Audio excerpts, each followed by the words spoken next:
episode. We really appreciate you joining us. This podcast really shows us how we can all learn, live, and thrive off of each other. By sharing our knowledge through our conversations, we will impart some knowledge whilst learning ourselves how to progress even further. Here is your host.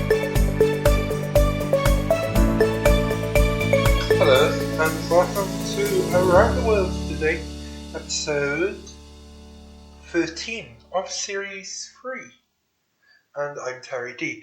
And oh my god, I cannot believe it is June 2020. It's shocking, isn't it, that 6 months of this year, so we're halfway through the year, and we've done nothing. We've just lived through a plague. Well, the first wave, haven't we? If the government would have us believe that it's all over, but it's still here, isn't it? So yeah, it's June 2020, and there are only 18 shopping days left until my birthday. So, okay. And, it's life. So one of the stories coming out today is here in Wales, all schools are set to reopen. Now, I like how they're using the words reopen, considering most schools have been open all due to the pandemic, but have been used as community hubs. Okay, that's fine. All schools in England opened on Monday. Now, I've been reading some of the comments, and some of my friends who are parents have been, I don't know, saying their kids aren't going to go back and stuff like this. But at the end of the day, how long do you want to wait for? Do you want to wait for that magical cure that may not come? That vaccine that Boris and even Donald Trump have been hoping for, but may not come. At the end of the day, there is still not a vaccine for AIDS, HIV, and a few other diseases too. Including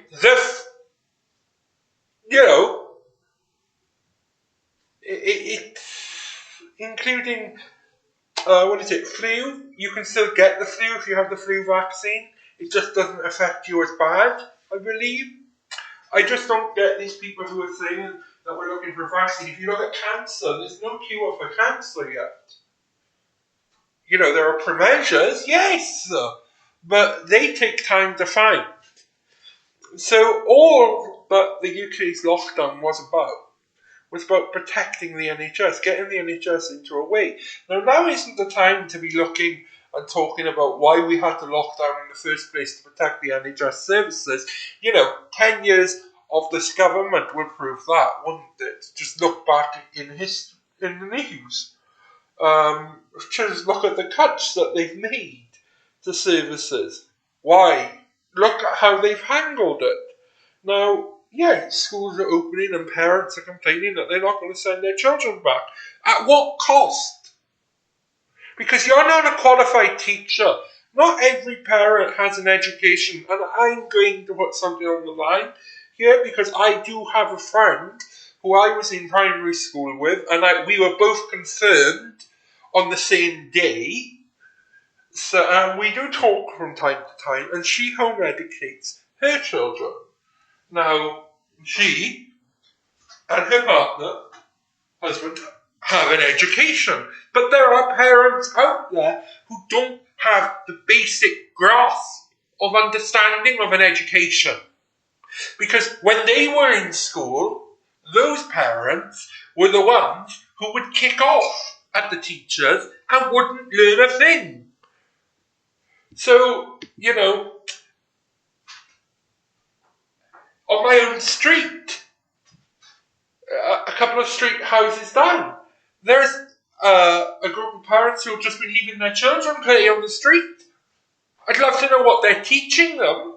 Yes, I believe play. I'm a qualified play worker. I've worked as a play worker. And I believe play is important. But I'm also an educated person, shall we say. And I believe that an education is important. It blended together. it can work wonders. But when you're just allowing the children to play in a swimming pool for hours on end, you've got to ask, what have you been teaching your children for the last 2 months during this lockdown? Sorry, but what? Have you been doing reading with the children? Have you been doing some scientific stuff, arts and crafts? It all affects how a child learns. But then there's also the bigger problem. Alright? So one of the ways to see if a child is actually being abused or is being assaulted or anything like that is by someone from outside of the home actually having regular contact. So in some cases, a child going to school is their lifeline. The school is there to also help the child for its emotional problems. So if you see a child coming into school with really big bruises and you're noticing this, and it's your duty even as a play worker, it's your duty if you're coming into contact with this child regularly and you're noticing, quite a bit of bruises and stuff like that, you report it. If the child tells you something, that their parents are doing to them, you have to report it. You are, it's a way of protecting the children. No, not from their parents, but as a fall safe. Because not every person out there has the maternal instinct or the paternal instinct to be good parents. Not every person out there actually wants kids or actually likes children. Do you know what I mean? What I'm saying here? They find themselves in a position with children that the child is the great inconvenience in their life. So, I do feel it's important that your child does go back to school, because I was a child who was dyslexic, so, I'm dyslexic, I should say, and I'm dyspraxic, so my mum would have not been able to cope with my extra needs in my education. Do you know what I mean? As a kid, even though it was quite lax in the 1990s under the UK government education policy. But hey, click, listen, enjoy. But what can you do about it? So then there's another story that I want to talk about, and I really want to talk about this, and people are fed up about hearing about it. But it's the story that's coming out of the States about those horrible protests that are turning into riots. And it's not horrible protests, because everyone should protest. Everyone has the right to protest. I've been on a protest. I've actually been a part and helped organise a protest against tuition fees. It didn't work well. Because we still have to pay them in the UK. But, protesting is good. But when protest turns into violence, that's bad. Now, on Monday evening, His Exaltedness, the orange one, Donald, decided that he was going to go to church on a Monday, for starters, for a president who, so he decided he was going to fire rubber bullets into a crowd who were peacefully protesting on church property. And basically, he was going to, fire the rubber bullets at the protesters, make them move. So basically, when you fire a rubber bullet at someone, they kind of, fall. So what Donald Trump actually did was, what he did was quite bad, because he had to clear bodies for him to get to church. And do you think that Donald Trump prayed? I'm going to play you an interview now from the Bishop of Washington about what she says happened. And I think I've got enough time to play it. Bishop Marion Edgar Button joins us now to discuss this story. Bishop, thank you so much for joining us this morning. I want to start with your comments yesterday. I heard you use the word outrage. That's a very strong word to use. I'm curious about, when did you first first find out the president was coming? How did you find out? And what bothered you most about it?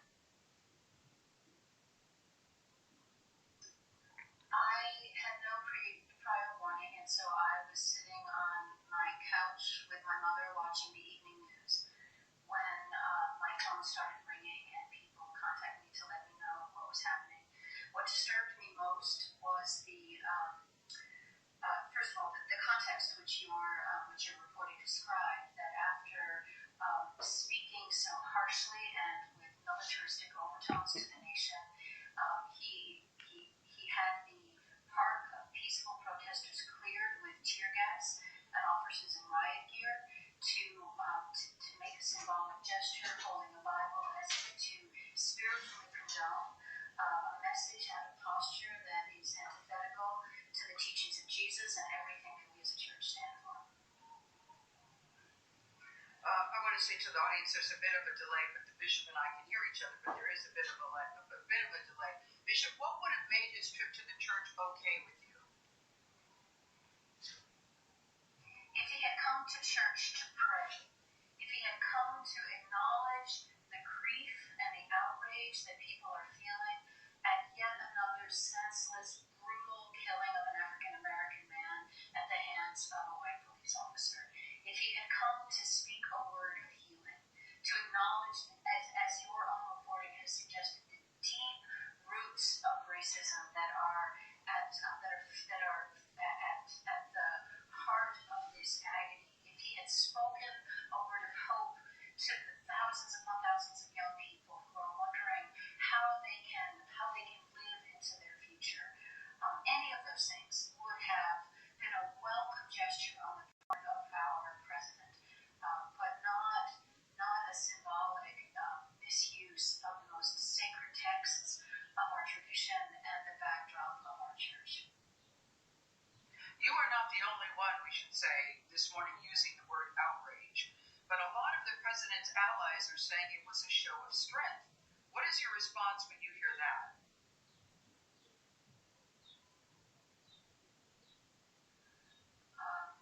I think the kind of strength we need is the kind of strength you exhibited with the Houston police chief, who walked alongside his people and acknowledged their pain and said that he would stand with those who are seeking justice and change. And when you enter into that kind of posture and relationship with people, you are immediately given credibility and a place to be heard. That's the kind of message that we all need in the leadership that we are looking for. I know you've spent 18 years working as a rector in Minneapolis. You know the city very well. When you see these pictures, what are your thoughts about what's going on in your former city? How has it personally affected you? Well, personally, it is one of the great heartaches of my life. I have family there. I have deep friends. I know something of the deep racial divides of that city that are historic and embedded in the institutions of the city and of the state. And so all of that, and yet the deep desire of so many to bring about change, and the violence that is erupting it's devastating. But the fundamental cause of the pain is something that we all must look at and all must address, or it will keep on repeating itself in city after city and neighborhood after neighborhood, town after town in this country until we look at that primal sin, address it. And she isn't talking about Donald Trump. What she's talking about is the racism. There is no need for it. Every person is equal. And yeah, Black Lives Matter is the hashtag, but how about one better that every life matters? It doesn't care if you're conservative, if you're a hard left, if you're Labour, if you're a Liberal Democrat. Everyone's life matters. Everyone is equal. Okay, so thank you for tuning in. I hope you have a pleasant day. And I will see you next time. Sorry it's a bit short. It's June, you know. Join in next week. Bye-bye.